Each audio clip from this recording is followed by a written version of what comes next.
In Memphis, nothing comes easy, and that's exactly how we like it. This is a city built on hustle, on heart, on grit. And at Carway, our rides are built the same way. Tough, reliable, ready for the grind. No games, no gimmicks, just Memphis-style service. Real, honest, and built on trust. Where grit meets grind, you meet your next ride. Carway, grit, grind, and Pink Beetles.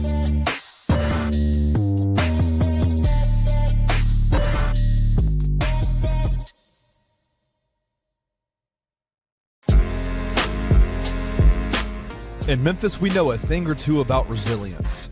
From the grindhouse to the Delta, we protect what's ours.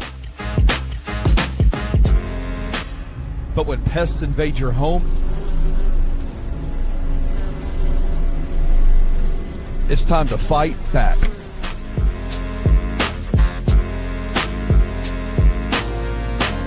Grade A Pest knows how to handle what crawls, flies, and bites. With local experience and guaranteed results. I'm Reggie with Grade A Pest Control. We service the Memphis metro area. That also includes DeSoto and Fayette County as well. Grade A Pest has the entire Mid-South covered. So if bugs and pests put you to the test, let Grade A solve your problem.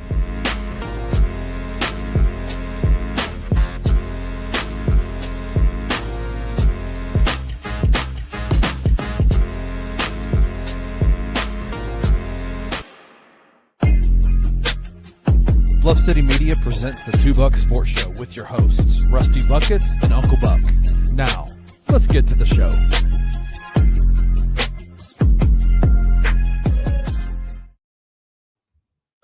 Welcome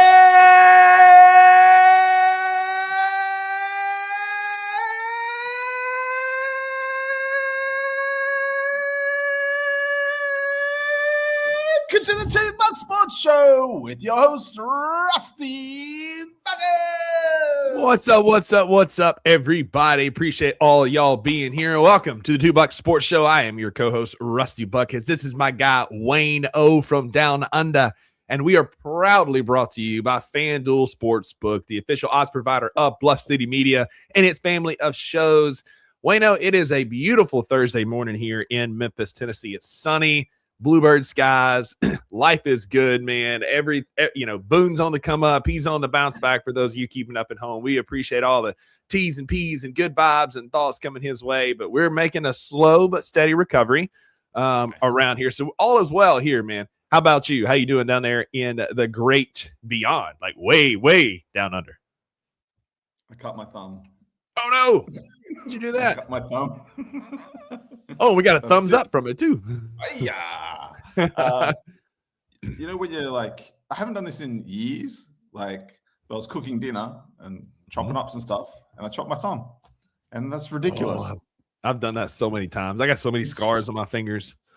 But you know what the most annoying thing? It's not actual. It's always like the little things that annoy me. It's never like the big things. It's not the fact that I actually cut my thumb that annoys me. What annoys me is the Band-Aids and I'm like sticking to everything and lifting and stuff like that. Like, can't we just get like thumb mold or something? Like, like a little. Put like a man on the silicone, moon. like, they put a man on the moon. Like, can't get Band-Aids to stick properly. Come on.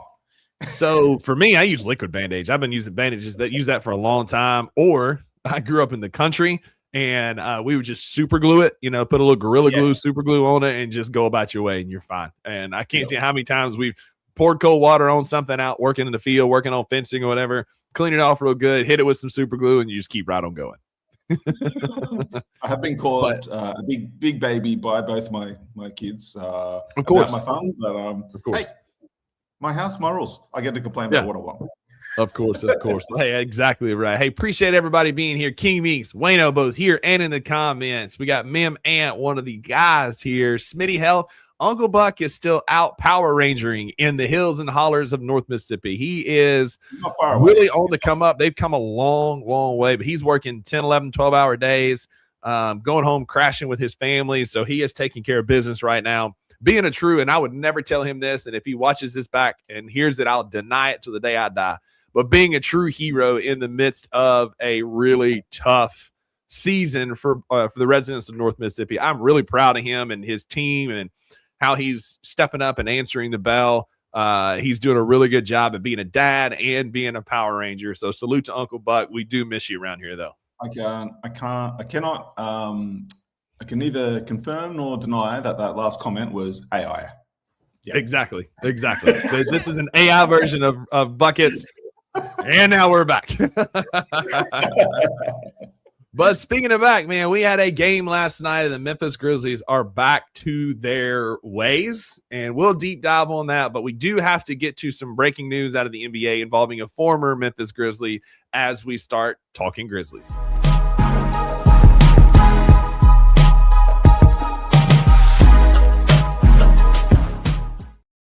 That's right. We are the Two Bucks, brought to you by FanDuel Sportsbook, the official odds provider of Bluff City Media. Well, here this morning, we have got to give a shout out to our guy, Jaren Jackson Jr., and wish him a speedy recovery, as the news broke just a little while ago that he's going to have season-ending knee surgery for what's called a PVNS. And I'll share the long-winded term for it. Just know it's a benign, aggressively growing local tumor that causes a thickening of the knee joint lining. It's usually can cause chronic instability, pain, swelling. It starts off non-painful, but over time it can get more and more painful as it goes. But it's just, it's a bit odd. Not that he's having surgery. Again, speedy recovery to Jaren. I'm not denying that he has this case, although it is a bit of a rare condition. I'm not denying that there's not anything going on with his knee, but he has shown no signs of knee issue with the Memphis Grizzlies, his early tenure with the Jazz. I just find the timing a bit odd. In a season where we have literally been looking for any reason to shut anyone down, I am in total agreement with you. It's very on the nose. It's very odd that they're doing this now. Yeah, man. Again, we spoke in the green room about this a little bit. It's like, this could have waited. Mm-hmm. This could have waited to the offseason. They didn't need to shut it down. And that's what I'm implying. Shout out Chris Ingram of the No Bluffing podcast. We were talking about it a bit on X. And I'm not saying that he doesn't have it, but I'm also not saying that the Grizzlies didn't find it. The Jazz just found it post-trade. It's just weird timing. And again, the guy had 23 points last night, 4 or 5 boards, like a good Jaren game. Played, 20-something minutes like normal. And then now today we're announcing that we're being shut down for a rare tumor. And I hope that's not what it is. He's in the age range, and like young adults is what they call it. You don't see it in older. It's people who are athletic and moving and mobile and that sort of thing. And it can have a recurrence rate of as high as 55% in some literature. So this is not like a one and done. Hey, we're going to have the surgery. We're going to be fine. Like if this truly a PVNS, and that's what they're calling it, then this could be a recurring issue that Jaren has for the rest of his career. So, big time thoughts and prayers out to him for a speedy recovery, that they get all of it, and then he's in the lower half of the recurrence range. And Utah fans, Utah management, yeah, good on you. We see you. I see the vision, right? Because like I said in my tweet, he's been playing well, maybe a bit too well for the Utah Jazz. And we decided, hey, we're going to have the surge in the offseason. Let's fast forward that bad boy and have it right now. I wish I grew up in Utah when I went to school. Man, I'd be getting some crazy doctor's notes. Yeah, absolutely. But are you kidding me? So many people in the comments are just on Chris Haynes' report on X. So many people are like, now we're making up injuries to Tank. This is a master class. Adam Silver, you seeing this? Man. It's wild, man. It is. As I said to you, this must be one hell of a draft class if they're pushing players to go under the knife. That's nuts. And I don't, again, I'm not saying that they're forcing a surgery on him to preserve a Tank. No. I'm just saying that the timing is odd. This could have easily been done when the Jazz were eliminated from the play. At the end of the season, come April, season's over. He has the surgery. He should be good to go and ready to go by fall camp early next year. And so he would have been fine to wait. Like, this is not something that like he needed immediately in order to survive. Like, this could have clearly waited to the offseason. They could have cleaned it up because he's shown no signs of any kind of issues from it. And man, like I'm upset because I'm going to be at the game. And I was wanting to see, I was going to wear my Jaren jersey. I was excited for the return to Memphis. I was going to cheer for him, like I was excited for it. And Utah's taking that away from me. Hey, just like NBA took away Desmond Bane's return. So now we got to wait for both of them for next year. Jaren will be there on the sideline in his biggest, furriest coat you've ever seen in your life. Don't worry. You'll find him. You'll see him. He's going to come out in a full-on like grizzly bear like theme like outfit as a nod to Grizz fans for sure. I don't doubt that at all. But the Grizzlies did play basketball last night, Wayno, against the Denver Nuggets, a team with true championship aspirations, true championship runway. This is a really, really good basketball team. And a bunch of scrapping, hard-nosed rotation players took them to the wire. I talked about it in the post-game bounce last night. I was super, super impressed with the effort, with the hustle, with the competitive nature of this team last night. And I walked away with that from that game, having been entertained, enjoyed a good Grizzly game, and one more step further in my journey to go winless for Wagler. What were your thoughts about the game last night? I think the last time we spoke about a Grizz game was the Portland one and Golden State. Yeah, Golden State, yes. And I mentioned that like we played really well, really competitive, all the way up with about 6 minutes to spare. And that last 6 minutes we fell apart. I'm actually glad to see it felt like in this game it was just 2 minutes. So I feel like the competitiveness and the drive is getting there, and doing this with like the players we're rolling out and like where they really are is pretty impressive, to be honest with you. Like to be competitive against Denver for that long with the end of the bench and G League guys is a pretty good feeling. Like, and we spoke a couple of days ago and had our survival guide to how to survive and change your perspective and how you're viewing these games as a fan. So for anyone who hasn't checked that out, do that, because you really do have to look for some silver linings. And they were definitely there in this game. I thought it was again great game. It's kind of funny though. I looked at the box score this morning when I got up, and I was like, oh, okay. Joker had 26, 15, and 11, and I was like, oh, we did pretty well against him. Yeah. He almost had a quadruple double because we forced 9 turnovers, including Ja Morant ripping the ball away from him, and it's just an incredible, you say what you want about Zach Kleiman, but we continue to do a masterful job at finding just these little diamonds in the rough. And Ja Morant is not going to be an every game wing, a guy who's given us big minutes in playoff times, but to know we have an animal like that on the end of our bench that you can sick on somebody when you need it. Mimant's right. Like we battled last night. It was awesome to see. Ja Morant was a junkyard dog in the post, and Kyle Anderson played really well with Nikola Jokic. A game like last night is why you have a guy like Kyle Anderson, a savvy vet who is a bit of a kind of an ass, who just goes out there and he plays hard, he hustles, and he went toe to toe with arguably one of the best 3 players in the world when he was giving up 80 pounds and 7 inches and held his own. I was really impressed with Kyle Anderson too. Yeah, look, slow-mo is this is why I've kind of been harping on about having the table set before these rookies get here. Being a competitive team, holding each other accountable, because where did slow-mo come from? He come from the San Antonio. San Antonio background is all about that, and like it carries through with players through the rest of like how they approach the game through the rest of their careers. I mean, you saw it with Jock. Jock started in San Antonio. Yeah, but.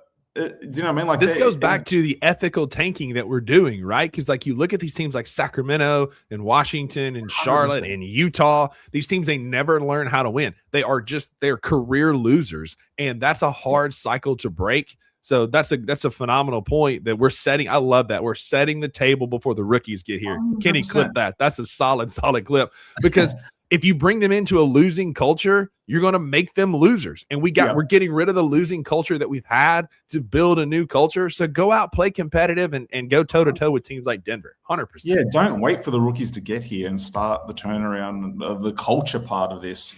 Then like start this now. I mean, you've got the perfect coach to get the most out of players who are a bit underdeveloped and not quite there yet. So imagine walking into the scene, and if your end of the bench is playing like this and you're seeing this as a rookie for the first time, your thought is, oh shit, I need to bring it. This is not okay. Like, these guys are like, not only are they competitive, but they're productive. So well, look at the era we're coming out of. Think about this. This is a great correlation here, right? Grit and grind. When you came into that team, you knew there was a culture of accountability, a culture of excellence, a culture of you've got to bring it every single day in practice, every night, in every game. Well, the problem is we brought in a beta in Jaren, who's at best a 2 or 3 option. Then we bring in Ja, who is a head case and very unstable and all over the place. And there was never that transitional culture. We lost that culture piece that we had with grit and grind. And there was never that culture of excellence, that culture of accountability. As much as we wanted to talk about how great our culture was, and people were saying like, oh, the Grizzlies have this great culture, that we did with grit and grind. But Grizz Next Gen never got that. And it's because we were banking on young players like Jaren, rookie Ja, young Dylan Brooks to create a culture out of nothing that we had basically gotten rid of at the end of the Chris Wallace era, moving into ZK's time as a GM. And so I don't want to make that same mistake again. Guys like Slow-Mo, guys like Ty Jerome help create a culture. And then if you can get Edie and Sed and Gigi and Meshack on board with it as well, it's only going to help launch a new culture that's actually winning and competitive. Yeah, and like we don't need to name it either. Like I feel like that was not like a problem or anything, but it's like we tried to. I mean, in fairness, like we're coming out of grit and grind, and like we just wanted identity for the team. And I think like as long as we build the identity, we could just name it later when it percolates. Because not to dump on like this, not to dump on turning the page on Jaren and Ja, because obviously Ja's still on the roster right now. But it's like, if you don't hold yourself accountable and push yourself, and your players aren't holding each other accountable, and you're not bought into the system, then really, end of the day, you just like you're training man babies at the end of it. That's it. And we didn't name grit and grind. They named themselves, right? Exactly. They named themselves. And then we tried to force Grizz Next Gen, and it didn't work. And Mimant, great point here. He catches it. He sees the vision. We'll be setting the standard and the temperament for the team. Need to see max effort and execution, because that's not what we've had in this Grizz Next Gen iteration of these Memphis Grizzlies. And Gigi is a great point. Gigi is uber talented, but he couldn't see the floor because he couldn't figure out how to play team basketball. Now that he's figured it out, he had a team high, season high 21 points last night, 50% from the field, 3 of 5 from 3, 5 boards, 3 assists. He's moving different, both with and without the ball, maturing as a person, maturing as a player. And Gigi is going to be a great testament to hard work along with talent getting on the floor. Yeah, what's the old saying? Hard work beats talent when talent doesn't work. Talent doesn't work. Exactly. And that's I think I would have to say my biggest takeaway from yesterday's game is like, I think the hard work is catching up with GG now, because he feels like he's getting better game to game right now. So like if you're a Grizz fan and you're really like struggling to find stuff, I would say sit back, enjoy some GG Jackson. I mean, I feel like from, I don't know, probably last 3 weeks, he just feels like he's getting it and getting better game to game, and he's holding, like you saw him at the end of the Portland games, like really like, cussing under his breath to himself, like holding himself without accountability, and that seriousness exactly right. Has been really lacking on this squad. So he got beat on defense in Golden State, and was really like you could see just coming down on himself super hard, like you said. Yeah, and that's not what we would have seen last year or the year before. And that is a great sign of a leader. Do you know what I mean? That is a great sign. So, Yeah. I'm not going to sit here and pretend like I was always on the GG train, because for me, he had a lot more to prove. There's one guy here that was definitely on the GG train very early on. I'm not going to say I told you so, but I am going to say I informed you thusly. You did. So yeah, I feel like the GG investment is really starting to pay off, and I'm looking forward to. The crazy thing is, I was thinking after that game, I was like, wow, the GG investment is really starting to pay off. We're really starting to see the fruits of the labor. We've still got 29 games to go in the season. I can't wait to see what he looks like when he comes back next season. Oh my gosh. Yeah. Because he came in this year with a man body. Do you know what I mean? Like, he wasn't that skinny little kid anymore. We were all like, oh, snap. Like, he's tatted up. He's beefed up. He put some weight on. And credit where credit's due. Tomas Isolo told us in the offseason that he's going to coach GG harder than anybody he's ever coached. And it's paying off. So kudos to T.I. for seeing that. And I know the coaches that were hardest on me always saw the most in me and tried to get the most out of me. So kudos to T.I. for seeing and doing that. And then kudos to GG for just being so damn coachable. Because, Ja has not been coachable whatsoever. Jaren, not super coachable. GG has proven that he is coachable, and guys like that are going to find roles on this team. I'll own that I have been on the GG train probably a bit over my skis. I will say that. I thought he was going to be this superstar, transcendent player. And that's still out there that it could be. But what I'm seeing from GG that's so impressive is he is embracing his role as a role player, embracing his role on this team as a bucket getter, but also as a rebounder and as a defender and as an off the bench and a plug and play starter. And I hope he continues to start because he's doing really well in the starting role, but he's embracing the team aspect of basketball that he didn't have to his rookie year because he was playing with a bunch of future State Farm agents and LA Fitness hoopers. Now that he's on a team with a few pros, kudos to GG for accepting the coaching and getting a positive output from it. Yeah, and I'll just say sort of one thing, I suppose, to close off on this is that I think sometimes as fans, our timelines are a bit out of whack to game time reality and like what needs to take place. And, I think Coach said it a few weeks back, results aren't often game to game. Do you know what I mean? Like, and that is so true. Lost my train of thought. So I do feel like that, we are seeing the fruits of the labor. I'm not worried about GG Jackson because I look at him through the same lens as I did said. I like that we have a coach that really makes the guys earn it. Like GG, like he said all that stuff at the start of the season about GG Jackson and about it'd be, one of his biggest regrets if he didn't, put the time in with GG and develop him. And then he didn't touch the floor. Do you know what I mean? Like you had to earn your playing time, and that's he had to go the really hustle to get playing time. And then when he got playing time and he was getting 20 minutes, we were all like, he should be starting, and he made him earn it. And I don't worry about GG Jackson because I look at it the same way we did said at the start of the season. I said that don't worry about said starting because as soon as he gets it, it's going to be a case of he's never going to let it go. And I think it's going to be the same case with GG. I think really like the fact that he kind of has like this signature move going now when he attacks the rim is fantastic. Because he's got something that he can, a lot of players struggle in the league that they can't hang their hat on. What's that one thing that I do really well on the court that separates me from everyone else? And I feel like GG is finding those little notches, and he might have 2 or 3 by the end of it, which you compile into a game and you get results. Look, fan is short for fanatic for a reason, and we were fanatical. I was fanatical about GG's rise, but kudos to him for working through that because oftentimes when these guys have a meteoric start and it kind of falls apart, they never recover, and he's adding pieces to his game, and I'm super excited to see what he's going to look like next year, the year after, as he continues to grow into his hopefully starting role on this Grizzlies team. Parker Fleming got me yesterday a little bit. He was talking about the Grizzlies could use a TPE to go after Cam Johnson, and I had a little fit, and I was just like, can finally get Cam Johnson and a starting lineup of, Keaton Wagler. Let's just say I'm putting that out there that's going to happen. GG, Cam Johnson, and Edie.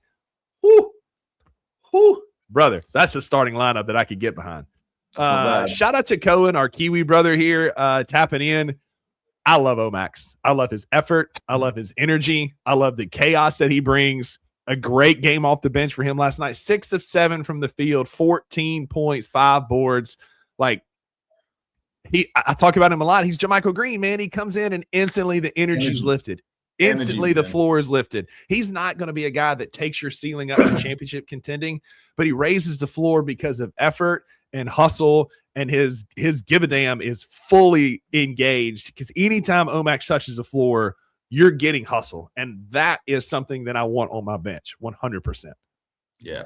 It's funny, like with the landscape of the league changing a little bit mid-season, like we were really ahead of the game when we got off Bain's contract, and you start to see towards the trade deadline of, we saw it with Atlanta, like guys get off valuable assets because they're now worried about the money. They realize where they really are in the standings for the season and how they're really going to end their season. And I think that has worked in our favor, because, I mean, I wouldn't be surprised if OMax was on their radar for a while. Mm-hmm. And I think that's a good time for teams like us who, you know, unfortunately, big injury bug, a lot of dramas going on. We've now recalibrated, we pivoted, we said, hey, we need to really take a hard look at what we've actually put on the court and where that's actually going to get us. And then all of a sudden, some of these players that they've been monitoring in the past or had their eye on in the draft have become available. And what do? Well, we do a pretty good job at developing guys and getting the most out of them. So it's a good chance for us to jump on those pieces while other teams are unloading. Well, that's the reason we have Walter Clayton Jr. as well. Obviously, ZK and the team was super high on him in the draft, and I think he's going to be a guy we can plug in and continue to grow. Shout out, Matt. Have a good rest of your day at work, buddy. Thanks for being here. Do hit that like button if you're here in the comments. It helps us more than you know. He does look a bit like OMax is tripping over himself. He's kind of Lance Stevenson light, whereas like there's a 50-50 chance that he's going to score and he's going to kick it 10 rows into the stands. Like, it's a 50-50 shot that one of those two things is going to happen, but he plays his tail off. And on a team that has lacked competitive drive for the last few years, give me a guy like that. It just, good things happen when you play hard, and good things are happening for OMax right now. Yeah, definitely. The last thing I want to say about the game last night before we kind of wrap it up, unless you got any other thoughts about the game? No, it was just a throw-in comment about OMax. It's like the one thing I've really missed is Brendan Clark energy when he used to come into the games. And I feel like that's exactly what OMax does when he hits the court. He brings that energy to the team. So, yeah. Speaking to my heart there, talking about BC energy, man. Shout out BC. Get well soon, buddy. We miss you, man. But kudos to the guys, a bunch of role players toe-to-toe with a potential future NBA championship caliber team. This Nuggets team is loaded for bear. How that, we get, I thought this last night, like, the player they get back is Bruce Brown, who 2 of 3 from 3 last night, just an assassin. The player we get back is Slow-Mo, who's a good player, good savvy vet, right? But like, I don't know that the two are quite the same, like in Bruce Brown's second stint with him. But the biggest thing, Wayno, 6 turnovers last night. We forced the Nuggets into 14, 9 by Nikola Jokic himself. And the Nuggets are the 3rd best team in the NBA at protecting the basketball. Again, when you play hard, good things happen. Shout out to the guys for playing hard and having a good game and going winless for Wagler. Yeah. I'm starting. That's my hashtag. I'm starting that movement. That's good. All right, we got to address the elephant in the room. We had another Ja Morant news release yesterday, and I don't want to dwell on this anymore because when I sent it to you, you said, I'm so sick of talking about this guy. And I was like, buddy, me too. But we got to talk about it because it came out that Ja Morant had a wake-up call, apparently. A revelation that he didn't have a trade market, just completely shocked. Like, I can't believe it. And then Morant is saying, and his camp is saying, he has no plans to sit out the rest of the season. Memphis is apparently said to feel the same way, as they hold a stance on not selling low on him. So my question to you about this, Wayno, is the juice worth the squeeze? We're talking about a guy who has yet to play 7 consecutive games across 3 seasons due to suspension or injury. He already has a negative value across the NBA. Do you think that value is going to get better if he goes out there and hurts a hip or an Achilles, God forbid? I'm not wishing this on him, but we've seen the track record, right? He's going to go out and get hurt and banged up and beat up. Is that really going to help his trade value, or will he continue to benefit from out of sight, out of mind by not playing? It's funny because after the trade line finished, Miami had some real close games that they lost on the buzzer, and I was like, we got a pretty good closer over here that has become available, guys. So keep the phone lines hot. Will it affect his? I don't think so. Can it get lower than low? I don't know. I mean, but it also doesn't go with our goals, the organizational direction that Zach Kleiman said at least 9 times in that press conference ain't towards winning basketball. And to Josh's credit, when he plays and he plays engaged, he can get you 24 and 12 and help you win basketball games, which is not what we're about, which is why I truly don't know that I believe this. I'm like Ninja DJ. I'll believe it when I see it that it was a wake-up call. I'll believe it when I see it that the organization wants him to play.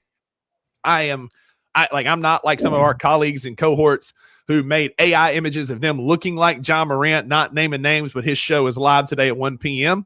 That I just made a quick turnaround and bought back into Ja. I've been out on Ja since I was in the building on Halloween. Y'all can attest to that in the group chat. I've been completely out on Ja since Halloween, and I ain't buying it. He ain't fooling me. You can put lipstick on a pig, but at the end of the day, it's still a pig. I don't care about the report, because the report does nothing that shows me any sort of accountability. It's just a report. Do you know what I mean? This would be maybe different if Ja himself came out and sat down and went, I'm putting my hand up. This has been all on me. I've been childish. All the stuff we want to hear that we're not going to hear. This is like the ex-girlfriend begging you back. Mm-hmm. Do you know what I mean? And you've already slept around. You've already done the group circle. There's no coming back. We're done. Yeah, that's it. And if Ja was the one that sat down and said, hey, I want to have a press conference and said exactly, hey, I'm taking ownership. I have not been contributing to winning. I want to be a part of this team going forward. I bought in. Let's make it happen. And then he goes out and proves it. That's a different conversation. But instead, what do we get on the mic? Live with it. Just childish responses. And the biggest thing is he could come back, right? He could come back and we could definitely go on like 4 or 5 game win streak with Ja. Because no one here, this is going to sound like a whole lot of hate, that we hate Ja. I've seen it in the comments 100 times. It's not we hate Ja. It's not that we doubt Ja's talent level. I doubt everything in between, though. Because we go on a 4 game, 5 game win streak. That hasn't been the problem for us with Ja. It's how do you lead by example when you're losing, when you're dropping games, when guys that are coming in and out, how are you handling yourself as a pro? I think I am with a lot of people in the group, in the comment section, where it's like mentally I'm already out on Ja. He's basically not on the team. Look, if he suits up, then so be it. I just hope he kind of realize it doesn't matter where he laces up next. It doesn't matter where he laces up next, whether it's here, whether it's Miami, Minnesota, wherever. It doesn't matter. It's put up or shut up time. And that's it. That's it. You asked me last week or the week before what it would take. I think it was you or it was Kenny on a post-game bounce, but I think it was you. Asked me what it would take for me to be back in on Ja Morant. I'm going to need him to play every game the rest of the year. I'm going to need him to play hard. I'm going to need to be coaching up. And he was coaching GG up in a timeout last night. I saw it. But, that was in street clothes. I need him in the Beale Street Blues out there competing. And we've not seen Ja compete since 2022. But you know what the undertone to all that is? You just said, and this is going to be the same, I'm guessing, for everyone. You said all that. It's the cheating girlfriend. You can put on the show. You can That's it, man. You could be the sidearm for a good month, but there's always that thought of, there's always that anticipation of waiting for, okay, but this is cool now because we're riding high, we're out in public and we're all that stuff, all that good stuff, and we'll spend our money, but what else? I'm a bit short one week, or what? It's so he can say all the right things. He's done this before. I've said 100 times, he lied point blank to Jalen Rose's face, and turned around and went done the same thing. So he's given me no evidence to show that he's capable of the change, which is probably my biggest red flag with him. If you're not capable of change, and the team has gone out of their way to bend their back backwards to accommodate for you, you can only do that for so long. And Yep. yeah, he's on the roster as like a kind of glorified mascot for Memphis right now. But Yeah. to be honest, I think a lot of fans have just kind of moved on. I am one of said fans, and it's the faceless bot Ja Morant stand accounts are the ones that are coming out with their pitchforks and standing for him. But like the reality is, I'm like Edward, like he's not even on the team anymore in my mind. Like I'm thinking about the future, and Ja Morant's not a part of that because he's done nothing to prove to me that he is capable, wants to be, needs to be anything to do with this team going forward with a cultural reset. We just talked about how the Grizz next gen didn't have a culture. It was a losing just mentality that we had, keeping a losing mentality and a loser. And like no shade to Ja, but he doesn't win big time games. Yeah, great. We win a bunch of regular season games, but keeping that same culture going into this next iteration of the Grizzlies is not going to work for me. Yeah. And let's reflect real quick. Like this show reflect right now. We just talked about a losing game against Denver where our team put in a max effort and we highlighted OMax. We highlighted GG Jackson. Yeah. Isn't that refreshing? Yeah. It's Isn't so that nice. So refreshing as a Memphis fan than what we like to be honest, like Memphis deserved a superstar. We deserved a superstar and we deserve to enjoy the ride, but we deserved better than what we got from this superstar. Which is why I think Adam Silver is going to mess with us this year in the draft because there's no like Uncle Buck used to argue with me till he was blue in the face about the draft being rigged. There's no way in this loaded of a draft class that you're going to get some of these guys going to Sacramento and in Utah with the tomfoolery that they're doing in some of these places. I truly think what we're going to see is Memphis land in the top 4 or 5 picks this year in the lottery. I just have a gut feeling that we're going to, and we're going to be able to go get the guy that we want. Again, I'm standing for Wagler. If you get a top 2 pick, you go get AJ DeBansta. That guy's a game changer on the wing. Cam Boozer's right in there. Like there are dudes out there. I think Adam Silver's going to mess with us this year in the draft is all I'm saying. Yeah, I'm with you, man. I look, I'm trying to keep pretty balanced with it. I'm hopeful. I really want a top 4 pick anywhere in the top 4. I don't care because any of those top 4 guys we've spoke about, they're going to be a game changer for your team. They're going to bring a new element to your squad. But if we don't land a top 4, I'm not like all is lost either. I don't think it's a failure on Zach Kleiman. I think that we've got enough assets. If we can walk away from this draft with 3 picks in the first round, I'll be very happy about like this team moving forward. There's going to be a dude that there's going to be a dude that is like an 8, 9, 10 pick in this draft that's going to be a all-star. Like there's going to be guys that are drafted between 7 and 12 that's going to be an all-star. I've been asked this question a lot lately because I have been so high on Wagler, and I like Acuff a lot. I do. I really like Acuff a lot, but I'm tired of small guards. I've been burned by a small guard. Acuff is 6'3", like he's like 6'3", kind of slimmer frame. He plays tough. He plays strong, and I like him. And I'm not going to be upset is if we get Darius Acuff. I'm not going to be upset. But Keaton Wagler is exactly what Ninja DJ is saying here. He's a bigger, multi-positional player with a dog-like mentality. He's 6'6". He can play 1, 2, or 3. He can create off the dribble. He can shoot. And at that 6'6" frame, he's going to really fill out. Like you can look at the kid and tell he's just still a kid, right? Like he still has such a slim 18-year-old frame that there is plenty of room to pack on muscle. He's 6'6", 185. Again, I'm not going to be upset at Acuff, but you can't teach height. As Edward's talking about here, give me Wagler for sure. I am not trying to recreate Ja Morant in his next draft.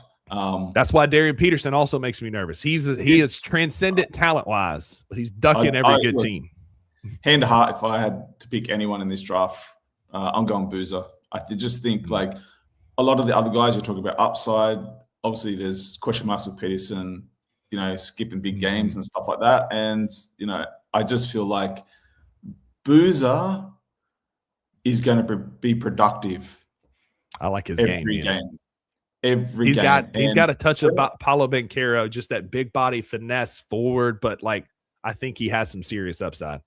Yeah, and I think that where our timeline is, like AJ can come in the league and he can spend like 5 5-6 years developing. I'm not sure it's probably won't take that long. That kid's at the Right. beast, but you get what I'm saying. But I'm just thinking instant impact, man. The guy is going to get you results, fill that stat sheet night in, night out. I feel like he is that dude.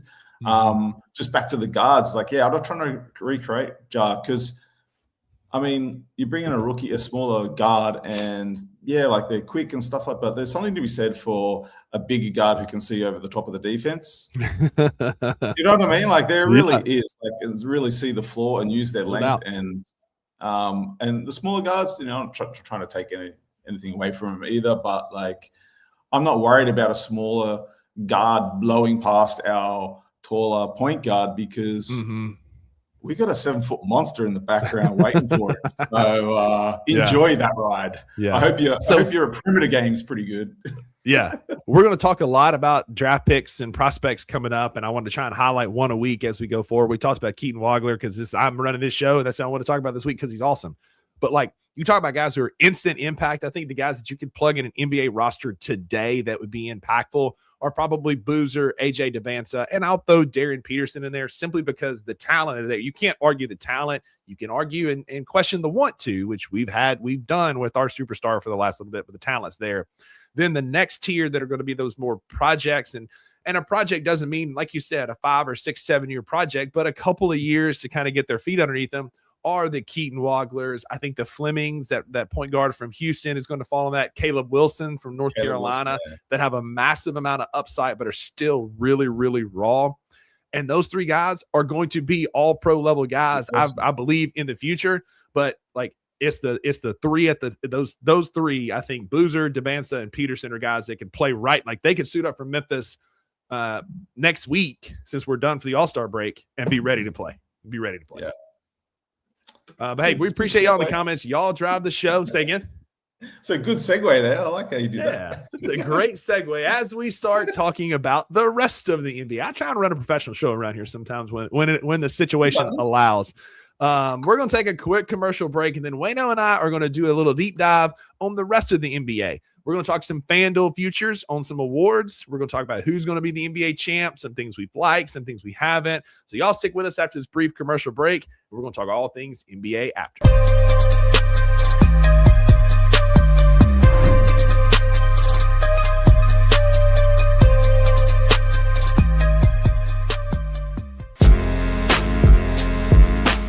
In Memphis, we know a thing or two about resilience. From the grindhouse to the Delta, we protect what's ours. But when pests invade your home, it's time to fight back.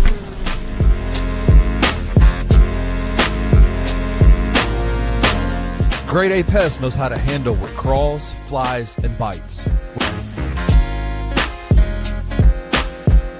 With local experience and guaranteed results. I'm Reggie with Grade A Pest Control. We service the Memphis metro area. That also includes DeSoto and Fayette County as well. Grade A Pest has the entire Mid-South covered. So if bugs and pests put you to the test, let Grade A solve your problem.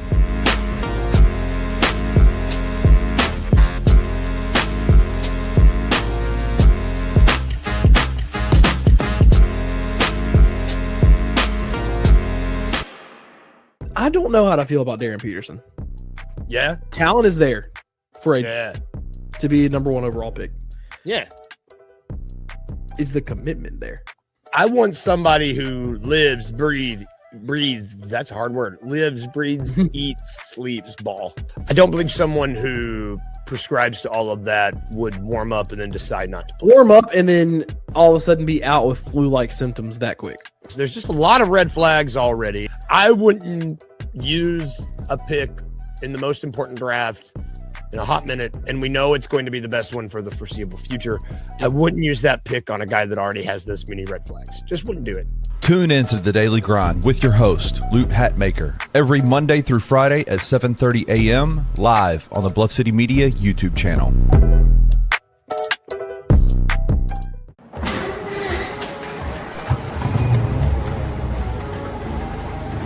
In Memphis, nothing comes easy, and that's exactly how we like it. This is a city built on hustle, on heart, on grit. And at Carway, our rides are built the same way. Tough, reliable, ready for the grind. No games, no gimmicks, just Memphis-style service. Real, honest, and built on trust. Where grit meets grind, you meet your next ride. Carway, grit, grind, and Pink Beetles.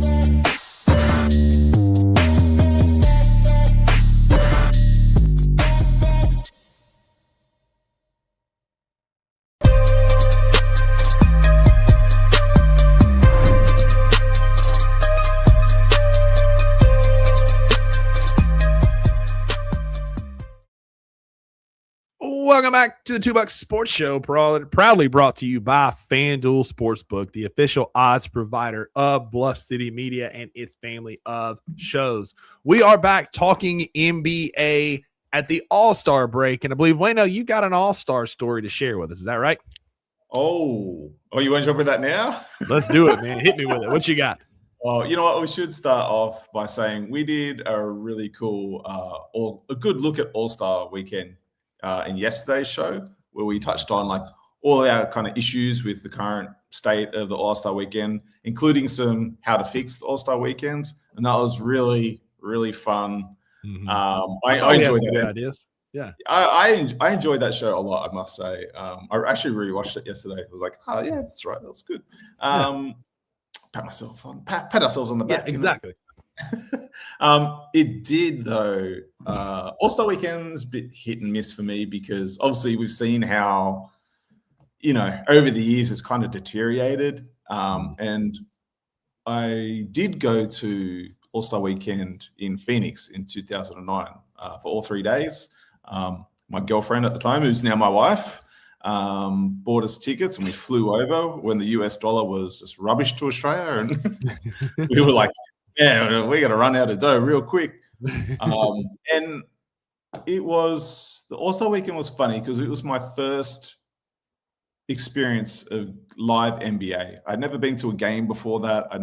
So it was like all this built up expectation of what an NBA game looks like in my head since I was a kid to that very moment. And it was a little hit and miss. It was a little bit, oh, okay, is that all it is? Sort of thing. But also it was very exciting and the celebration of it was great. I met John Starks. I met Nicholas Batum, photos with those guys. Who else did I see? I saw Dikembe Mutombo with cool. His 6 kids who were already they looked like 12 years old and they're already well past 6 foot, well past 6 foot. And I was like, oh my God, they were literally like a tribe walking past me. Yeah. And one of my biggest gripes and just, us talking about NBA needs to get back to celebrating the game. I do have a little bit of a story because my thing is also if you're a player and you're at All-Star weekend, realize why you're there. You're there for the fans and don't be Mitch Richmond. Don't be Mitch Richmond. So my story is this. We're inside All-Star weekend and, I was just seeing all these cool, I was sitting down with one of my best mates at the time and we're just soaking it all in and it was amazing. We're just we're kind of catching our breath and eating some McDonald's and across the room walks Mitch Richmond. And my mate goes, yo, you have got to go get your picture with me. Go get something signed. Because for the longest time, big Mitch Richmond fan. Yeah, absolutely. I love The Rock. The Rock was just amazing. And it was kind of funny. We had a bit of laugh. It was like, man, we're in Phoenix. He's walking. He's got this big brown leather trench coat. And I was like, yeah, that's a wild attire, Anyway, he was kind of by himself. He's like, go now while no one's around him. I'm like, you know what? Build up all my courage and darted across the room. Hey, Mitch, my name's Wayne from Oz. Would you mind just taking a photo? And he turned around to me and he said, oh, no, man, I'm waiting for someone. Sorry. No. I'm like, oh, I was like, really? Just not even a quick photo and I'll get straight out of your hair. He's kind of rolled his eyes nah, because if I take a photo of you, that means I've got to stand, I've got to take a photo of everyone else. And I was like, oh, All right. Now, in true mate fashion, my mate was like back at the table laughing his guts out because he's like, I've never seen a player diss someone so hard in my life. Like, and gave me the yoke. Like, really gave it to me. But it really crushed me as a fan. I was like, you know what? There's one guy I would have loved to see so much. It was him, and like just that whole, it does sort of play into that whole meeting your heroes. Like, they are regular people and some of them butt heads. But I was also like, the more I thought about it, the more I got mad, because the more I was like, you know what? You're here at All-Star Weekend. This is a celebration for the fans more than anything. So don't be a dick. I mean, that's it. Like you said yesterday, this should be a celebration of hoops, and hoops heads should be celebrating together at the game. And it's a bummer. Don't meet your heroes. You can meet some of them. Meet Brevin Knight. He's been phenomenal. But don't meet Mitch Richmond. We're going to look around the NBA with FanDuel odds. Bueno, it's been an interesting season so far. We'll start by kind of looking at some FanDuel lines for the NBA Finals champions, and then we'll just talk about the NBA at large. And so right now over on FanDuel, the Thunder are still the odds-on favorite at plus 120. The Nuggets, that we saw last night, plus 600. The Celtics, threw an extra R in there as I was typing it up this morning, plus 1,300. Cavs plus 1,300, and the Spurs and Knicks plus 1,400. Thunder still the odds-on champ. They have not had the best health this year like they did last year, but I don't know that I disagree with that, though I would look for the Nuggets to make a run.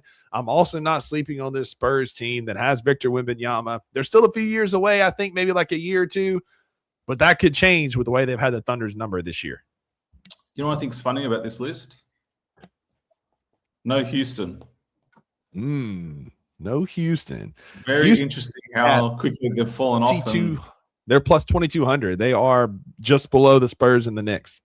But, a few weeks ago, we'd expect them on this list. And I think the Steven Adams injury has really hurt them. They haven't been playing together, and they've been dropping some crazy games lately, actually. So does the KD curse continue? Yeah, the Pistons are also plus 1,300. I think they've been a good team in the East. It's kind of growing and coming into their own, but you call them fake tough, and you don't think they've got what it takes to make it, right? Well, I think the fight was very fake tough. And I think that if you can't control your emotions,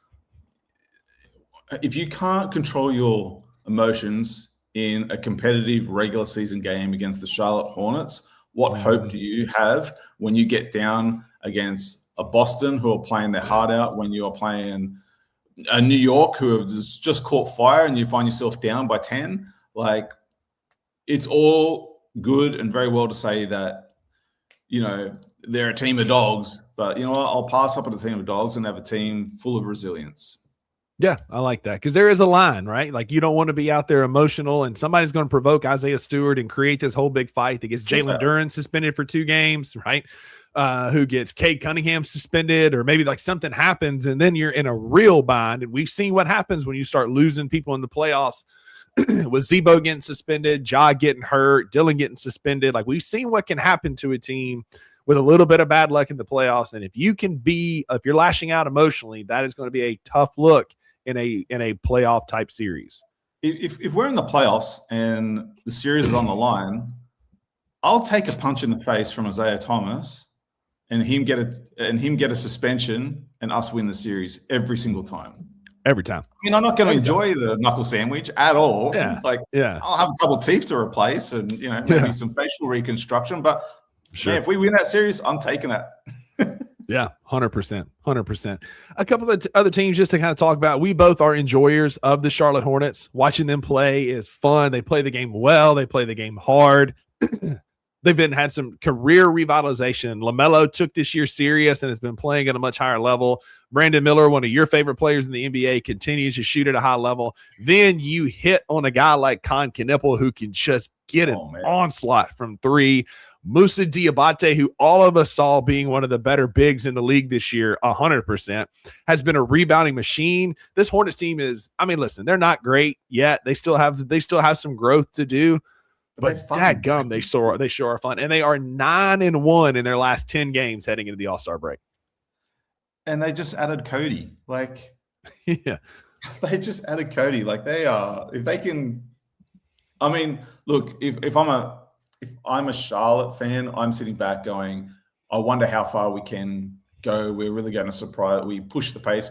They do feel a little reminiscence of like our best Grizzly days for me. Like, Sure. That's the kind of excitement you get from like, and it's like quite easy to like. They're quite lovable. Like you're quite like, yeah, like this team is a lot of fun, and they will face the same questions that we faced, down the road. About being a serious contender and things like that, and taking the next step with their roster to solidify, a sustainable winning record and things like that. Yeah. But at the moment, man, like they are a wild card. I would not want to play them in the playoffs because they could run you off the court pretty quick. And then on the opposite side of the coin, we're going to see some diabolical methods and reaches of tanking after this All-Star break from the Jazz and the Wizards and the Kings and the Pelicans and us Grizzlies who are tanking ethically. I can say that biased and unbiasedly. We're doing it the right way because we're competing. We're just pulling our guys. Instead of sitting them for the entire fourth quarter, we're sitting in for crunch minutes in the fourth quarter, which is a thing. Shout out T.I. for your system being weird like that. But we're going to see some diabolical tanking down the stretch, especially for this draft class. We talk about it a lot. There's a lot of talent here. It's going to make teams do some unholy things, as I am known to say, to get some of these guys, including disrespecting the game that we love. Agreed. Yeah, it's gonna be a wild back half of the season. But over on FanDuel, you can get some future odds for postseason awards as well, Wayno. So we've talked about who we think is going to be NBA champs and that sort of thing. Right now, some early favorites. SGA is still your odds-on favorite for the MVP trophy, just slightly ahead of Nikola Jokic. SGA is minus 220. Jokic is plus 310. That's a decent gap, but it feels like a two-horse race. Same in the DPOY. Wemby, minus 320. Chet, plus 320. Barring injury, I feel like these are going to go chalk. Don't you think? Yeah. I mean, I didn't realize Chet was so high, to be honest. Like, because it feels more like a team thing than a Chet thing. Right. If I mean, like, no, sort of say he's like a scratch, but I just feel like I think Marc Gasol kind of benefited from that too. Like Mark was a great defender and on a team that was really good defensively. I think it's similar here. Chet is a good defender and the team is really good. Team is really good, yeah. So I think kind of Wemby walks away with the defensive player. MVP, I think I would say at the moment, maybe SGA has the nod, but you just never know what kind of season.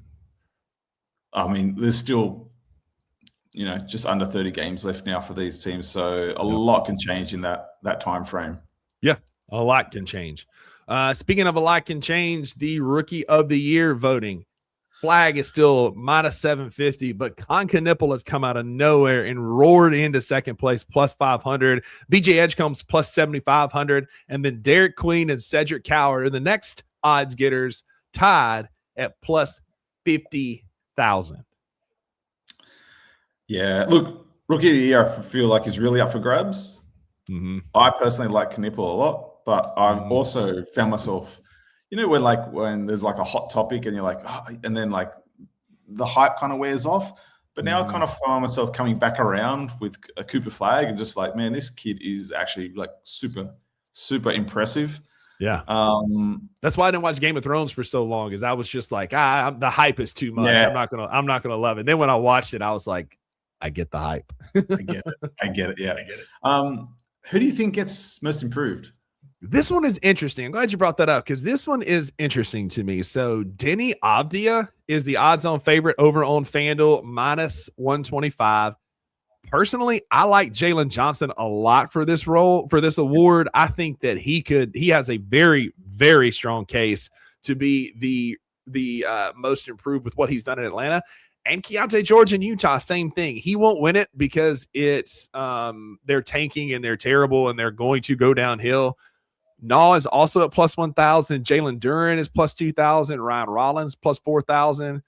If I'm putting money on this, I think I'm putting my money on Jalen Johnson. What about you? Yeah, I think that. Oh no, I find this award a bit funny because unlike the MVP award, I don't feel like it really relies on the team's record. Do you know what I mean? I think people have a bad taste maybe about Keontae George just because of the whole Utah thing and what's transpired recently. Sure. But I know I have to agree. I kind of feel like Jalen Johnson is he's so good. Most improved. And I think the thing that separates him is like he's leading that team, to wins now. So whereas offensively, defensively, rebounding, assisting, like he is truly stepping up for that team. Impressive. Yeah, I agree.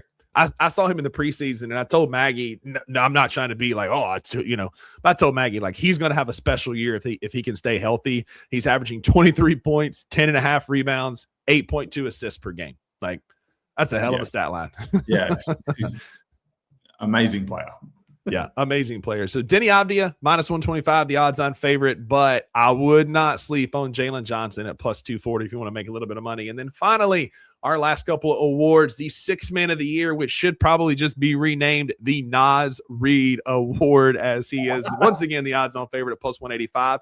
Keldon Johnson from San Antonio +300, and then Jaime Jaquez Jr. from Miami +500. This is a much closer race, because we do have a lot of guys coming off the bench that are really good. AJ Mitchell +1,200, then Reed Shepard at +1,500, and then Anthony Black at +1,500 as well. But again, this feels like the perennial Naz Reid Award.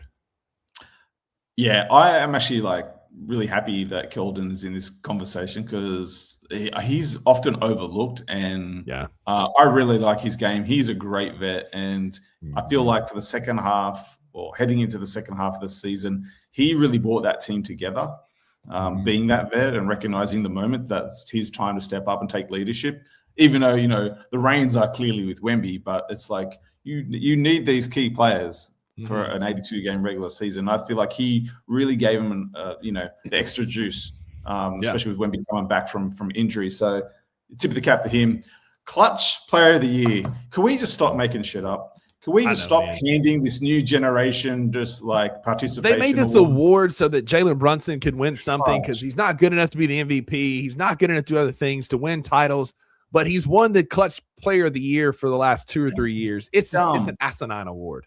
Who is going to step up in like 20 years' time at the Hall of Fame? Induction and reference there.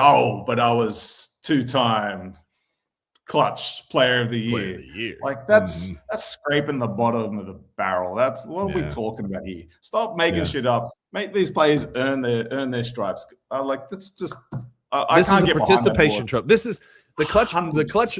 When I was growing up at the YMCA, you never wanted to win the Hustle Award in whatever sport it was. Flag football, basketball, baseball, didn't matter, because the Hustle Award meant you weren't really good, but you sure did try hard. And so nobody wanted to win the Hustle. When my brother won the Hustle Award one year, I laughed at him the whole way home. But you never wanted to win the Hustle Award, and that's what this feels like, is the Pity Award, where Ant is your odds-on favorite over on FanDuel +120, Tyrese Maxey +350, Cade +400, and then SGA +800. But I agree, this is a participation trophy, and I'm out on it. But speaking of out, great show again today, brother Wayno. Thank you for hopping in with me again today. It's always fun talking hoops with another hoops head like me, and I think we fixed the All-Star game yesterday. We gave you our takes on some of the players and teams that we've enjoyed, and thoughts about the back half of the year. Any other overarching NBA thoughts before we get out of here for the day?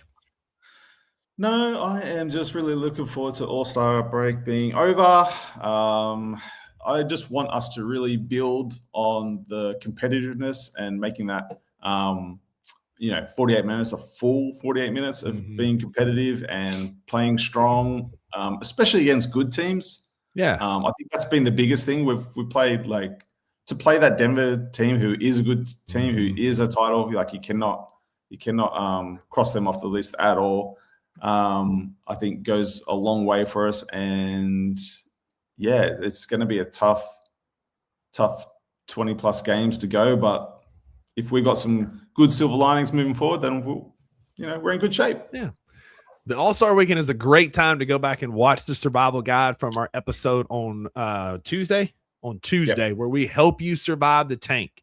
If you're watching for wins and losses, you're going to have a really rough back half of the season. But if you're watching for the little things we talk about, using your compass, wearing your eyewear, taking a friend, taking a beverage, finding other hobbies, you'll survive the back half of the season just fine. But for Wayno, I am Rusty Buckets. Thank y'all for being here with us today. Comments were popping again today. We appreciate y'all. Y'all help drive the show and make this so much fun.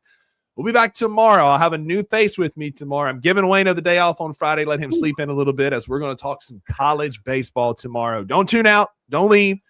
It's going to be a fun conversation. If you're not a college baseball fan, tune in anyway. It's a good time to learn about the sport, who's going to be good in what is an up-and-coming sport. College baseball is a ton of fun. It's my favorite time of the year, and I cannot wait to talk about it tomorrow with Jared Davidson. But we'll be back tomorrow at 11 a.m. Central on Bluff City Media's YouTube channel. In the meantime, y'all go be a friend to somebody who needs a friend, and we'll see y'all tomorrow. Thank you for listening to the 2 Buck Sports Show. If you enjoyed this episode, leave a rating and a review wherever you download your podcasts. Also, like and subscribe to Bluff City Media's YouTube page. We'll see you back here next time.